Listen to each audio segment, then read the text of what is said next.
Bem-vindo ao Gastronomia e Alimentação Aprendendo com o Senac. Aqui você aprende receitas com técnicas, histórias e dicas de empreendedorismo. O conteúdo ideal para quem busca uma carreira na gastronomia ou quer melhorar seu desempenho na cozinha. Vamos começar?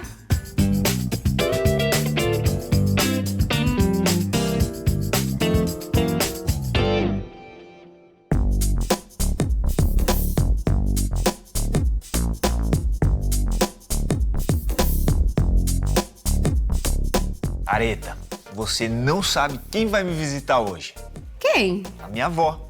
Ai, a vovó Fluencer, adoro! Ela mesma. Quer tomar um café da tarde comigo e diz que vai postar tudo nas redes sociais. Ah, café da tarde com a avó é sucesso na certa. Tenho certeza que esse post vai ter muitas curtidas. Ah, não sei não, viu? Porque dessa vez quem vai cozinhar sou eu. A minha avó sempre cozinhou pra mim, mas tá na hora de retribuir, né? Ah, eu te entendo. Mas e aí? Você já sabe o que vai cozinhar? Ah, eu pedi ajuda pra Michele Marini, docente do Senac, que entende tudo de confeitaria. Ela vai ensinar a preparar um bolo de fubá no episódio de hoje. Eu adoro bolinho de fubá. É, eu também. É uma paixão nacional. Será que a Michele explica pra gente por que o bolo de fubá é a cara do Brasil? Oi, Areta! Oi, Félix! Tudo bem? Realmente, o bolo de fubá é a cara do Brasil, acompanhado de um cafezinho. Ele quentinho com uma manteiga, fica perfeito. Um bolo típico e clássico nordestino, porém o Brasil inteiro, de norte a sul, se apaixonou. Hoje aqui faremos duas técnicas do bolo de fubá: método cremoso e método invertido. Método invertido é um processo mais fácil, evita deixar a massa com um aspecto talhado e resulta num bolo muito macio, fofinho e úmido. Diferente do método cremoso. O método cremoso é um método mais clássico, porém tem essas peculiaridades. No processo, você percebe que a massa ela fica levemente talhada e o bolo em si fica fofo, mas não tão quanto o método invertido. Confiram agora a receita de bolo de fubá com Michele Marini.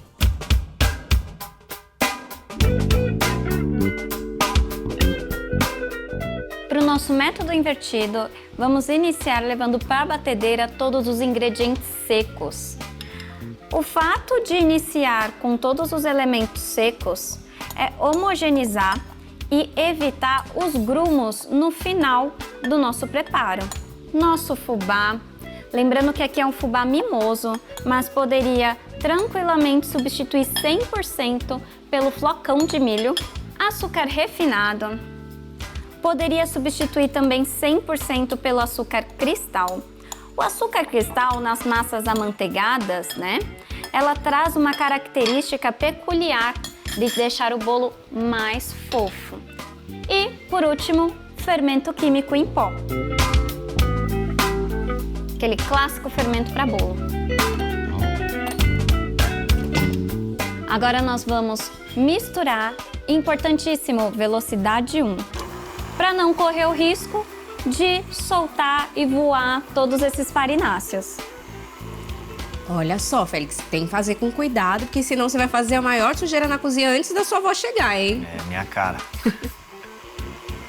Assim que estivermos com todos os secos homogeneizados, vamos entrar com a manteiga. Manteiga derretida e, de preferência, em temperatura ambiente.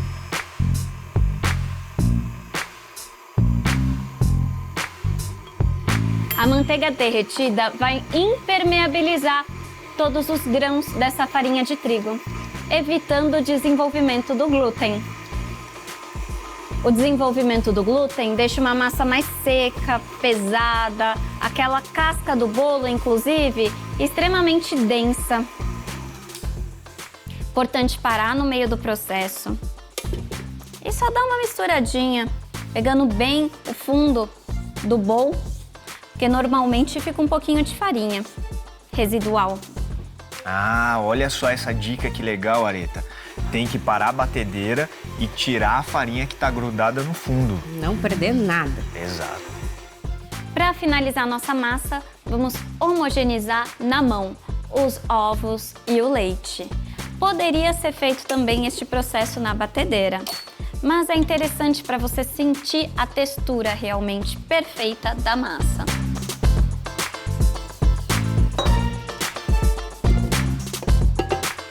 Nós vamos transferir toda a farinha impermeabilizada pela manteiga derretida para um bowl.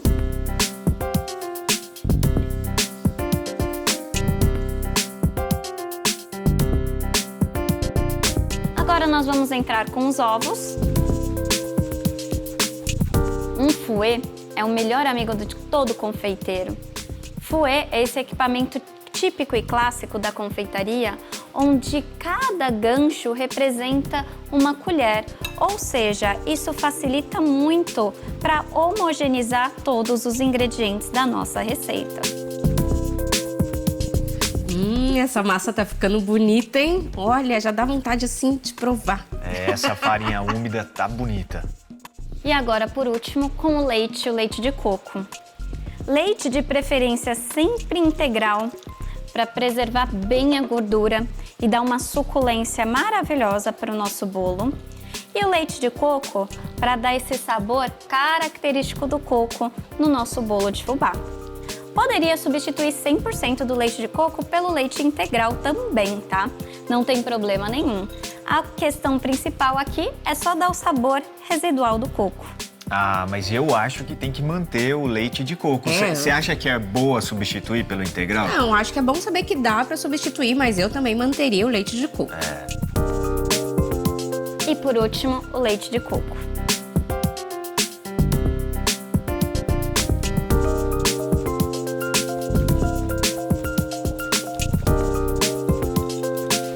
E aqui nós temos a nossa massa perfeita do bolo de fubá, feito pelo método invertido.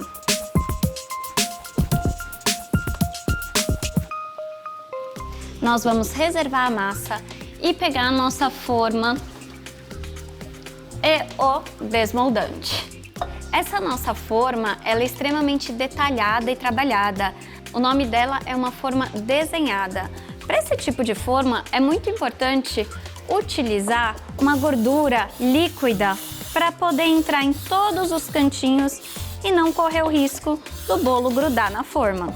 O desmoldante, ele é uma gordura à base de gordura vegetal, realmente, colocada dentro desse spray para facilitar o processo de untar a forma. Assim, é só adicionar a massa. Ah, que legal isso. Você já conhecia desmoldante? Não conhecia, mas achei muito prático e vou querer um agora lá em casa, hein? Eu vou mostrar isso aí pra minha avó, ela vai ficar doida. Vai adorar. E quando despejar a massa na forma, a última coisa que você irá fazer é bater contra a bancada. O fato de você bater a massa contra a bancada comprime todas as bolhas de ar e não faz o seu bolo crescer como deveria. Vamos levar ao forno pré-aquecido por 180 graus, uma média de 45 minutos.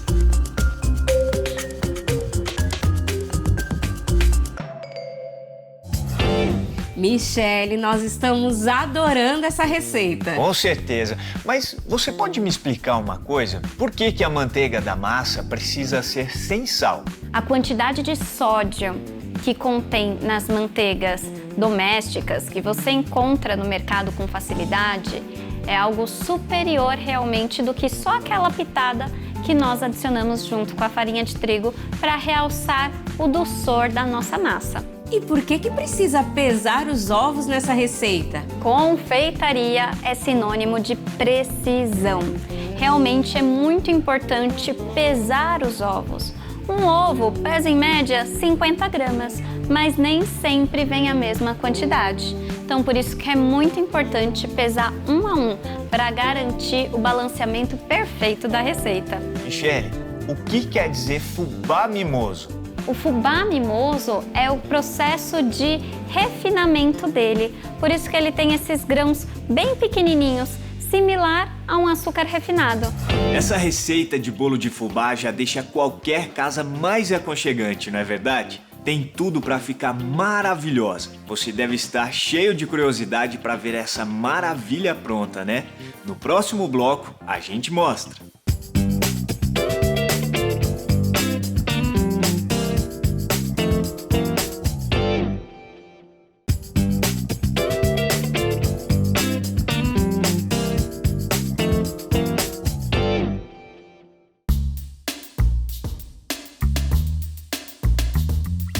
Estamos de volta. A docente Michele Marini ensina a fazer uma receita que é a cara do Brasil, um delicioso bolo de fubá. Confira agora a segunda parte da receita.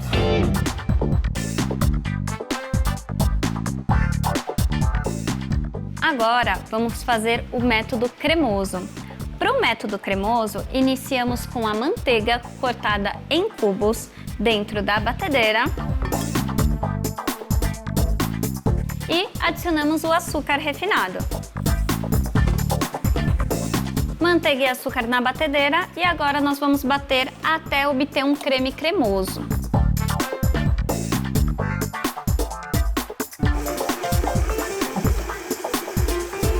E agora nós vamos deixar aqui em velocidade baixa até atingir o ponto de cremosidade perfeita. Manteiga e açúcar sem dó, hein, Félix? Não pode economizar, não. Não. Olha só que bonito que tá ficando. Aqui nós temos nosso creme perfeito de manteiga com açúcar. E após esse resultado, nós vamos adicionar os ovos.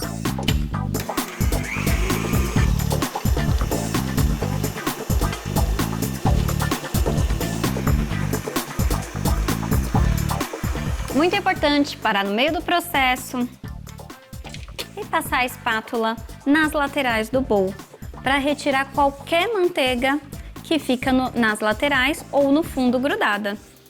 Esse primeiro momento, para atingir o creme e a adição dos ovos, é muito importante ser feita na batedeira. A gente não consegue realizar esse método na mão.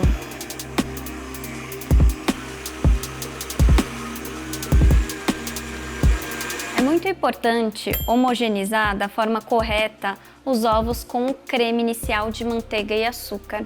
Isso resulta num bolo sem aquele aroma peculiar de ovo, devido à membrana característica do ovo.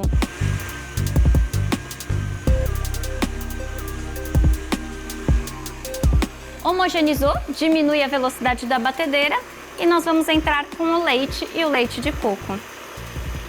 Muito importante a adição do leite ser feita em fio, para emulsionar bem a gordura do leite com a gordura da manteiga.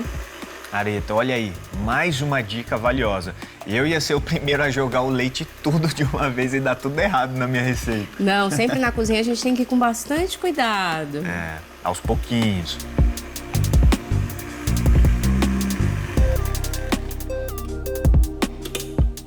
E agora nós vamos adicionar os nossos secos, a farinha, o fubá e o fermento.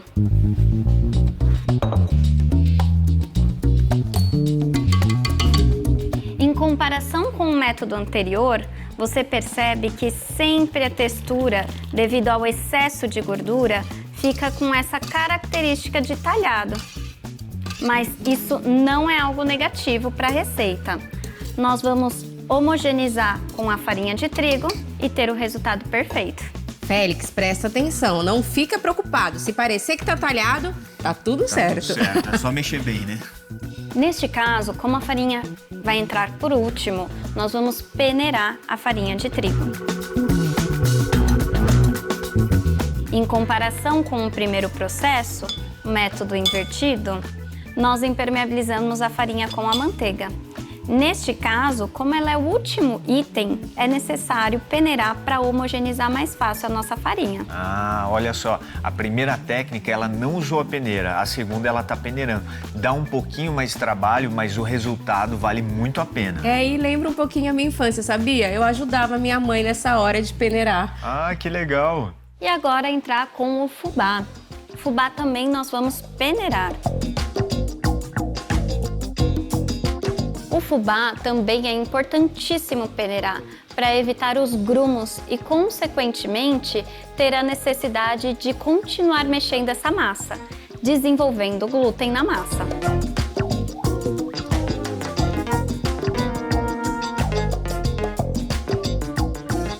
E por último, entramos com o fermento químico.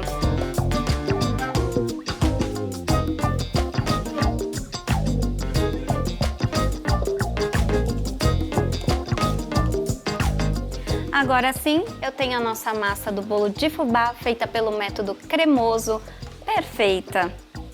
Mas é nítido a diferença entre o método invertido e o cremoso no resultado final. Dá para perceber que o método cremoso, literalmente, fica um pouco mais pastosa essa massa. O método invertido, ele fica um pouco mais leve, resultando num bolo mais fofo.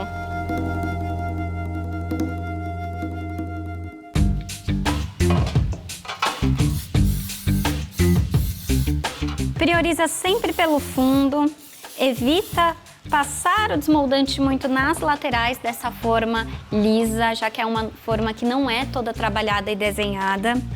Isso faz com que o bolo consiga a massa expandir, grudar nas laterais e crescer. Nós vamos colocar a massa nessa forma típica de bolo inglês. Nós vamos dividir a massa nas duas formas.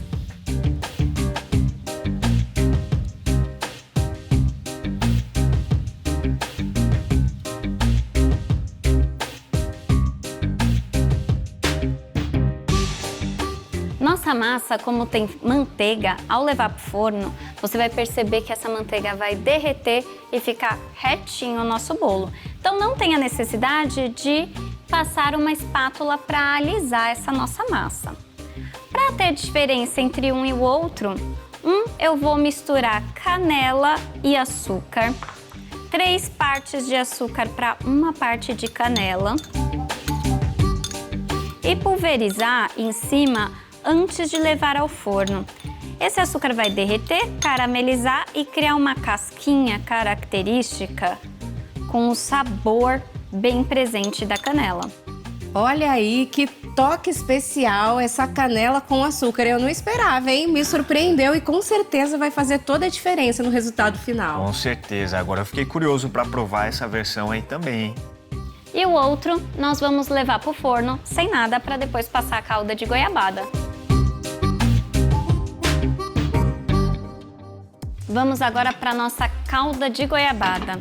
Uma calda um pouco diferente e especial. Para iniciar, nós vamos acender o fogão, fogo baixo. E aqui nós vamos adicionar água e uma canela em pau. Para dar um sabor característico só para essa calda. Nós chamamos inclusive de sabor secundário. Quem for comer o bolo de fubá com a calda de goiabada vai sentir esse aroma característico lá no fundo. Agora aqui é só deixar ferver. Começou a ferver, nós vamos desligar o fogo e dar andamento aqui na nossa calda. Ferveu, nós vamos desligar o fogo e reservar.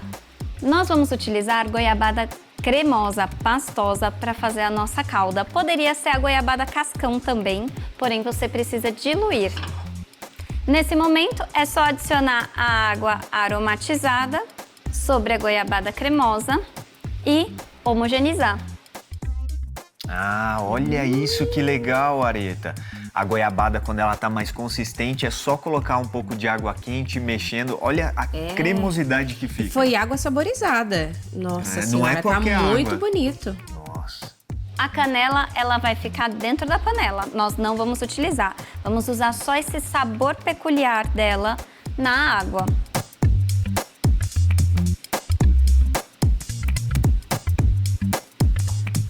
Homogeneizou, misturou, tá prontinha a nossa calda de goiabada. Agora nós vamos reservar para ela esfriar e ficar um pouco mais espessa. Os bolos saíram do forno, descansaram, esfriaram e agora sim nós vamos desenformar. Nós vamos começar pelo método invertido. Como essa forma já é desenhada, a intenção é ele ficar com o desenho para cima. Agora nós vamos finalizar com a calda de goiabada, aromatizada com a canela.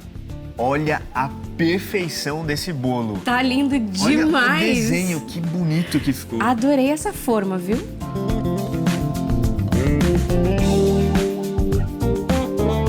E agora vamos para o método cremoso.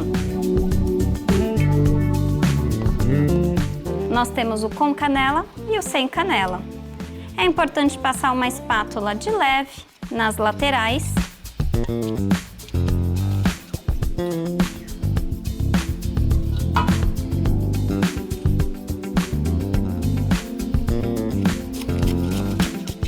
Quando você finaliza o bolo de fubá com a canela e o açúcar, é muito importante concentrar no centro, evitar salpicar nas laterais da forma, senão pode prejudicar na hora de desenformar o bolo, que vai grudar.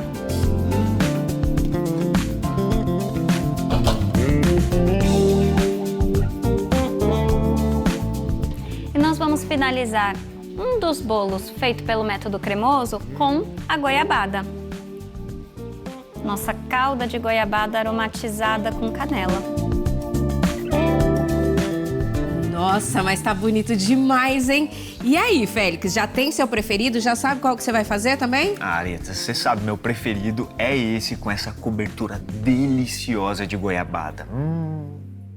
E agora nós temos os melhores bolos de fubá do mundo. Nossa, Michele, esse bolo com cobertura de goiabada com certeza vai ser um sucesso, viu? Minha avó vai amar. Mas eu fiquei com mais uma dúvida aqui. Como eu sei a hora de tirar o bolo do forno? O bolo, para sair perfeito, você espeta um palitinho. O palito saiu sequinho, já tá na hora de tirar o bolo do forno. E por que você optou pela cobertura de goiabada? Como o sabor da goiabada combina com o bolo de fubá? Goiabada, fubá e canela são 3 itens indispensáveis realmente nessa combinação. Então, a goiabada, ela traz um sabor peculiar mais doce da própria fruta. E aí dá esse complemento perfeito com o fubá. E se eu não conseguir a goiabada cremosa? Eu posso derreter a goiabada cascão? Qual a melhor forma? Pode sim, com certeza. Pega a goiabada cascão, corta em pedacinhos, leva para a panela, cobre de água e não para de mexer até atingir uma consistência cremosa perfeita. Areta e Félix, chegamos no momento mais doce, que é a hora de comparar e degustar. A crocância da canela por cima é algo surreal.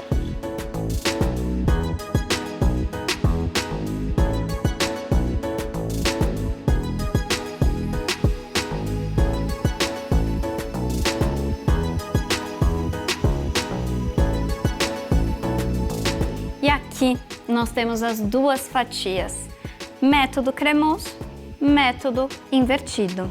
Dá para perceber que as bolhas de ar do método cremoso, elas são um pouco mais compactas, diferente do método invertido. Elas são mais leves, mais aeradas. Além disso, a coloração também muda. Então nós percebemos sempre que pelo método invertido, a caramelização se torna mais intensa do que pelo método cremoso, feita com os mesmos ingredientes e a mesma receita. Agora, vamos para a melhor hora. Vou começar pelo método cremoso.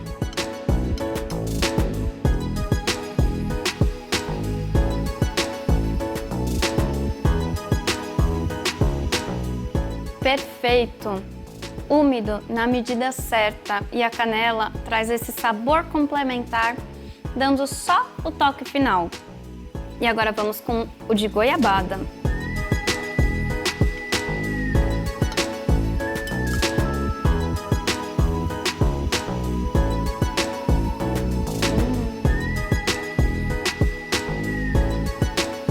O método de preparo faz toda a diferença. Realmente, fazer pelo método invertido, o bolo fica bem mais fofo do que pelo método cremoso. E isso você sente a diferença total na boca na hora de degustar. A goiabada e a canela tem aquele toque bem de leve no fundo. Goiabada intensificando a doçura e a canela trazendo um pouco de leveza para esse sabor. Michele, muito obrigada por ter lembrado da gente e ter mandado o nosso pedaço de bolo de fubá. É, Michele, muito obrigado. E olha só, esse bolo de fubá com goiabada com certeza vai ser um sucesso. Minha avó vai amar, viu? Tchau, Michele. Tchau, Michele, obrigada. Mas e aí, Félix, anotou tudo para fazer o bolo de fubá para sua avó? Cada detalhe, Areta. Eu tô confiante que vai dar tudo certo. Eu tô confiante em você também, mas eu quero um pedaço desse bolo amanhã, viu? E se você quiser aprender mais receitas incríveis e conteúdos especiais de gastronomia, acompanhe os nossos próximos episódios. Siga com a gente no Gastronomia e Alimentação Aprendendo com o Senac. Tchau, tchau e até a próxima. Tchau! Bom, agora é a hora. Vamos lá.